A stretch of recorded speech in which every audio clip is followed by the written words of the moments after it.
Dr. Bill Bennett, former Education Secretary, joins us again this morning. Doctor, good to have you here. And we'll also note, as we should, Fox News contributor and host of the Bill Bennett Show on iTunes, which we always got to get in there for you. So, Mr. Secretary, I mean, it feels like unprecedented times, or maybe not, as the president refers to Nixon and Watergate. What are we seeing here with these accusations of wiretapping and the Russians and the president? Well, we need to find out more, guys, obviously, but this is very serious.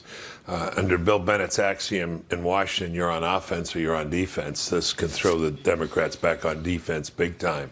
Look, this raises the whole question of the FISA legislation, Federal Intelligence Surveillance Act, which you remember was hotly debated.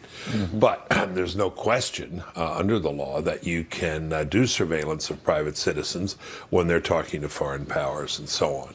Did anyone conceive that a sitting president of the United States or his FBI or his Justice Department would use the FISA Act to listen in on the candidate for the other party in October, just before the election? That's the allegation here. That's what the president's saying. By the way, these are, what, 2 or 3 tweets? Folks, he's really hot on this one, as he should be. What will the American people think of this?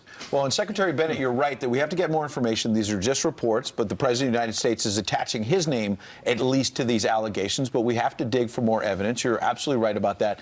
But you're also right that this is raising profound questions about all of these leaks that they didn't come from nowhere. They came from somewhere in recent days where it appears like top officials, Obama holdovers, maybe FBI, maybe CIA, and elsewhere, have been leaking very specific information about conversations between General Flynn and Russians and others. So you can easily at least raise a question, if not connect the dots, that maybe this is where they're getting the information. Yeah, I was reading fast this morning as watching the show and as you guys broke the news. And there was actually a fair amount written on this, Ed, in October. But there's so much going on. I think a lot of us didn't pay a lot of attention to it. But the New York Times, I think a couple of days ago, pointed out that the results of some of what was being found out by some intelligence agencies was spread pretty far and wide in the agencies before Obama left, so that a lot of people would have access to information they had no right to have access to. This could explain the widespread leaks we've been talking about. Again, that connection. Interesting, though. Now you got. Go ahead. I'm sorry. Well, there's an interesting link here in that, now you could have an investigation, couldn't you? And the investigation could be of just exactly what the FBI was doing. Once again, I remind everybody, all these calls by Darrell Issa and Schumer for independent counsel. There is no independent counsel. That statute expired 18 years ago. There is a special counsel. And you know where that special counsel lives? In the Justice Department. So whatever investigation takes place outside of Congress remains within the executive branch in the Justice Department.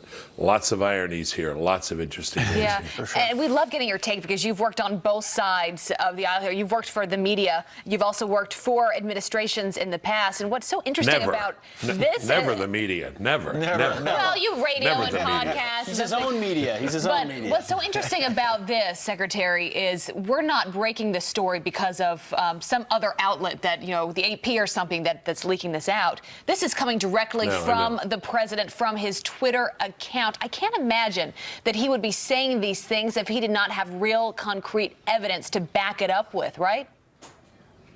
Yeah, well, again, the story I read this morning, it wasn't in quotes. It suggested that the FBI went to the FISA court. You remember that's required to get a warrant.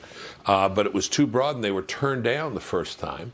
But the second time, they were granted narrowly a permission to do this surveillance at Trump Tower. Who were they surveilling? Were they surveilling the presidential candidate? Man, this is potentially very explosive stuff. And the other question is, how narrowly focused did that surveillance stay on whatever they thought they were looking at, and how long did it stick around? I think there's some speculation that it may have gone farther and wider than anyone thought. And your reference on the New York Times was that there was a declassification going on in the article that came out a couple of days ago. They're declassifying intelligence so that it could be wider spread, potentially where some of these leaks come from. Yeah, well, other tweets, though, he's been tweeting all morning long. This one came out as well, Secretary. He says the first meeting that Jeff Sessions had with the Russian ambassador was set up by the Obama administration under education program for 100 ambassadors. What do you make of that whole story? Yeah, well, look, first thing, we do have to concede that the problem with Jeff Sessions' response, and I know him very well, he's a totally honorable man, is that he answered the question the way he didn't have to. But he said, I had no communication with the Russian ambassador. What he meant to say clearly was he had no communication as a surrogate. With the Russian ambassador, and that this thing was arranged by the State Department. He'll issue that clarification on Monday.